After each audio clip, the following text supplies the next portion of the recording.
ഒത്തിരി സന്തോഷം ഇത്രയും ആൾക്കാരെ കാണാനായിട്ട് കഴിഞ്ഞതിൽ. കാരണം ഇവരുടെ ആ ഒരു ഇവന്റിന് വേണ്ടിയിട്ട് ഞങ്ങൾ വിളിച്ചപ്പോൾ തന്നെ അവരുടെ ആ ഒരു പ്ലാനിങ് കേട്ടപ്പോൾ തന്നെ ഏകദേശം മനസ്സിലായിട്ടുണ്ടായിരുന്നു. ഭയങ്കര ഒരു സെലിബ്രേഷൻ പോലെ തന്നെയാണ് ഒരു പ്ലാൻ ചെയ്തെന്നുള്ളത് എന്നോട് സാറിന്റെ ഡീറ്റെയിൽസ് പറഞ്ഞപ്പോൾ തന്നെ മനസ്സിലായിട്ടുണ്ട്.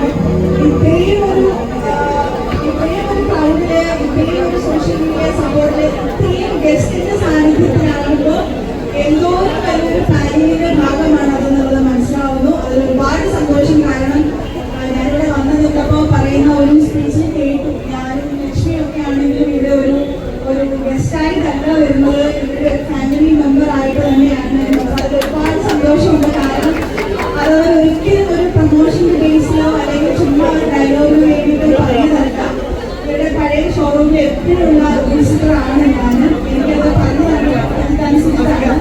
സോ എനിക്ക് തോന്നുന്നു കുറേ നമുക്ക് എന്നോട് നല്ലാണ്ട് ഇവിടുന്ന് അവൈലബിൾ ആവുന്നുള്ള മിക്ക പ്രോഡക്ട്സും, അതിനിപ്പം സലൂൺ പ്രോഡക്ട്സ് ആണെങ്കിലും മേക്കപ്പ് പ്രോഡക്ട്സ് ആണെങ്കിലും ഒരുപാട് വിലാസത പർച്ചേസ് ചെയ്തിട്ടുള്ള ആളാണ് ഞാൻ. അപ്പോൾ അവർ ഇത്രയും വലിയൊരു വിജയത്തിൽ അതിന് എന്തോരം ഹാർഡ് വർക്ക് ഉണ്ട് എന്നുള്ളത് നമ്മൾ മനസ്സിലാക്കുന്നു. കാരണം കൊച്ചി പോലൊരു സിറ്റിയിൽ ഇത്രയും വലിയൊരു ഔട്ട്ലെറ്റ് അവർക്ക് ഓപ്പൺ ചെയ്യാൻ പറ്റണമെന്നുണ്ടെങ്കിൽ അതിന് ചെറിയ ഹാർഡ് വർക്ക് ഒന്നും അല്ല വേണ്ടത്.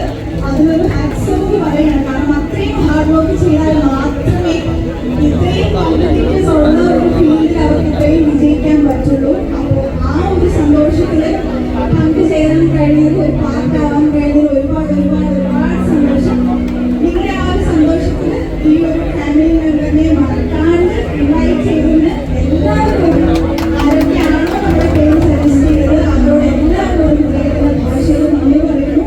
ഒരുപാട് വിജയിച്ച് എല്ലാവർക്കും എല്ലാ സർവീസും കൊടുത്ത് മുന്നോട്ട് പോകാനായിട്ടുള്ള അനുഭവം ഈശ്വരൻ തരട്ടെ എന്ന് പ്രാർത്ഥിക്കുന്നു. Thank you so much. പിന്നെ പറഞ്ഞതുപോലെ എല്ലാവരുടെയും സപ്പോർട്ട് നമ്മുടെ പേഴ്സണലി ആണെങ്കിലും വേണം.